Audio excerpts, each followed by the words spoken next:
Tunamshukuru Rais kwa jitihada ambazo ameweza kuzifanya, kulingana kwamba amefanya jitihada kubwa kupata wateja wa mazao yetu yanatoka kwa wakati. Hata kabla ya mavuno, wateja wanaanza kuulizia nini? Mazao, ili yatoweke kwa wakati. Kilimo tunashukuru kiurahisi, tunapata ruzuku kiurahisi, tofauti na zamani kwa tunafuata mbali au kwa tuelewa ni kilimo cha iko labda cha mbolea, cha kupiga dawa. Ila kwa sasa hivi tunashukuru Mungu tunavipata kwa wakati. Kutoka katika halmashauri ya mji wa Ifakara ndani ya wilaya ya Kilombero hapa mkoani Morogoro, kilimo cha mpunga kimeendelea kuwa nguzo ya uchumi wa wananchi, na kupitia uongozi wa Mheshimiwa Rais Daktari Samia Suluhu Hassan, mkulima wa chini amepewa kipaumbele kwa kupatiwa ruzuku ya pembejeo. Katika bonde letu hili la Kilombero, kwa maana halmashauri ya mji Ifakara, shughuli kubwa ya wananchi ni kilimo, na kilimo hasa zao la mpunga. Sisi kama wana Ifakara tumenufaika, kwa maana wananchi wa Ifakara na wakulima wamenufaika kupitia pembejeo za ruzuku ambazo zimeendelea kutolewa na serikali, na hadi sasa tunavyozungumza tuna wakulima zaidi ya 38 ambao wamenufaika na pembejeo za ruzuku. Na mathalani hata swala la usambazaji wa mbolea, tuna katika msimu uliopita zaidi ya tani 600 zimeweza kusambazwa kwa wakulima. Yaani mbolea inatusaidia sana, na hasa sasa hivi kidogo tunanufaika na hii bei ya ruzuku. Yaani bei ya ruzuku ni bei nzuri jamani, japokuwa hata kama tunachangia hela, kweli tunatoa hela, lakini tofauti na mwanzo ilivyokuwa ruzuku hazijaanza.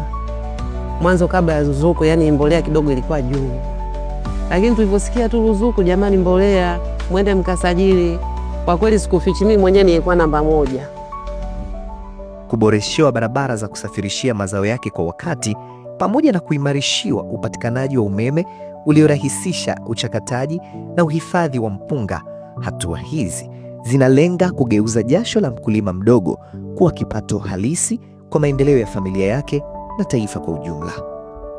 Kwenye eneo la umeme sisi tuko vizuri, na tunahakikisha kwamba hii habari ya kukatika ni kwamba haipo. Tangia hichi kituo kimewekwa, kimesolve ile tatizo ambalo lilikuwepo, na ushahidi hata mkienda mtaani mkakutana na hizo habari kwamba kuna maisha yalikuwepo na maisha ambayo yapo.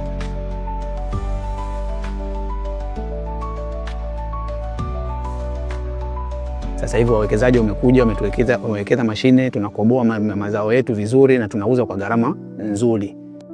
Kipindi umeme unasumbua sana, tulikuwa na changamoto ya kupata hata wateja. Lakini baada ya kuwa na umeme wa uhakika, hata wateja wetu pia tunawahudumia kwa kiwango kinachostahili. Kwa sasa kupitia mradi huu wa kukamilika kwa mradi wa barabara, tumenufaika mno.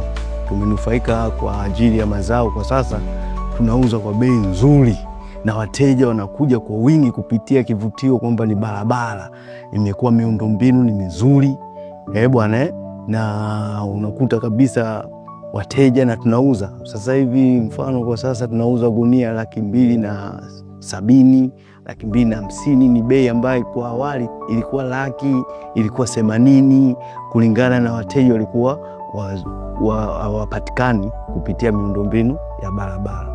Sio kwa wakati tu mazao kutoka, ila tu tunamshukuru Rais kwa jitihada aliyofanya. Bei, muongezeko wa bei. Gunia zamani tulikuwa tunauza kwa 100,000, lakini sasa hivi tunauza 200,000 gunia.